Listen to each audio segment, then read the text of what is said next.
Hello guys and good day! At sa bagong update natin ngayon, nandito na tayo sa engine control room.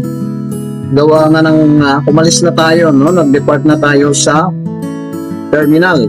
At ito guys, no? Kapag nagkakapi tayo, continue lang yung monitoring natin dito sa main engine at sa other auxiliary machineries. So, yan guys, yung bagong update ngayon. At mag-proceed muna tayo sa anchorage area for further instruction. At siguro, hindi naman kami magtatagal doon sa anchorage area. Baka naghintay lang ng port clearance. Yan guys, yung bagong update natin for today. At abangan na lang guys, no? Sa pag-alis naman natin sa anchorage, at bibitaw tayo, tatakbo tayo ng 32 hours.